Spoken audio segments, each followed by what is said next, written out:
Assalamualaikum warahmatullahi wabarakatuh. Perkenalkan, nama saya Mutia Isalam Baika Mustaqim dengan NPM 0924014791, Prodi Pendidikan Bahasa Inggris semester 2. Secara logis, alam semesta memang sudah sangat teratur.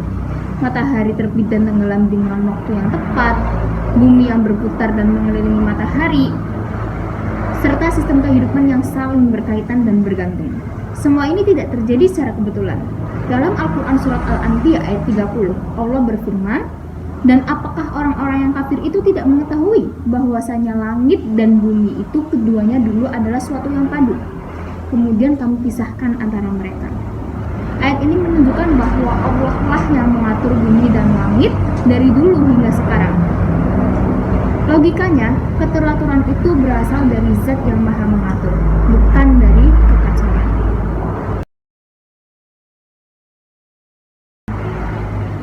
Secara logis, jika lebih dari satu Tuhan, pastinya bumi dan alam semesta ini tidak akan menjadi teratur. Bumi dan alam semesta ini akan menjadi sangat kacau dan berantakan. Dan pasti akan terjadi konflik dalam penciptaan dan pengaturan alam. Dalam Quran Surat Al-Anbiya ayat 22, Allah berfirman, "Sekiranya ada di langit dan di bumi Tuhan-Tuhan selain Allah, tentu keduanya itu rusak binasa."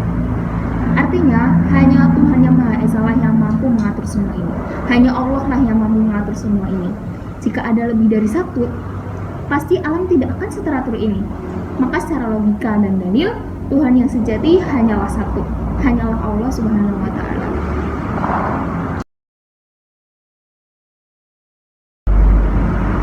Berikut ini adalah alasan-alasan logis kebenaran Nabi Muhammad SAW. Yang pertama, Nabi Muhammad dikenal sebagai Al-Amin atau sangat dipercaya bahkan sebelum beliau diangkat menjadi seorang Rasul. Yang kedua, ajarannya menyempurnakan ajaran nabi-nabi sebelumnya dengan membawa misi tauhid atau menyembah kepada Allah yang satu. Kemudian yang ketiga, mukjizat terbesar beliau adalah Al-Quran yang dimana tidak bisa ditandingi oleh siapapun. Selanjutnya yang keempat, dalam Al-Quran Surat Al-A'raf ayat 157 disebutkan bahwa Nabi Muhammad telah disebutkan dalam kitab-kitab sebelumnya seperti kitab Injil dan Taurat. Kemudian yang terakhir, beliau juga orang yang tidak bisa membaca dan menulis, tapi beliau mampu menyampaikan wahyu dengan sangat sempurna. Ini membuktikan bahwa wahyu tersebut memang dari Allah Subhanahu wa Ta'ala.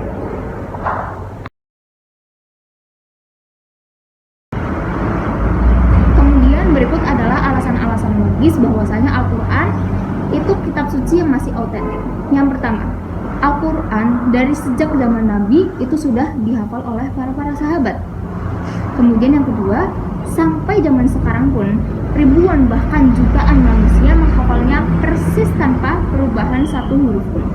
Kemudian yang selanjutnya, dalam Al-Quran Surat Al-Hijr ayat 9, Allah berfirman, "Sesungguhnya kami yang menurunkan Al-Quran dan sesungguhnya kami benar-benar menjaganya."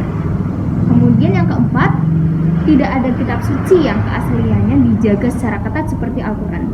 Pada zaman sekarang banyak sekali kitab suci seperti Injil yang mohon maaf sudah dimodifikasi setiap tahunnya, bahkan di setiap negara pun berbeda bahasa, tapi Al-Quran tidak ada perbedaannya. Dari ujung sampai Merauke, dari Mekah sampai Madinah, di seluruh dunia Al-Quran itu adalah menggunakan satu bahasa, yaitu bahasa Arab. Kemudian yang terakhir, isi Al-Quran sesuai dengan pengetahuan ilmu modern, menunjukkan bahwa sumbernya adalah dari Tuhan, bukan manusia. Dari zaman dulu sampai zaman sekarang, semuanya tertulis dalam Al-Quran, semuanya pasti ada. Terima kasih.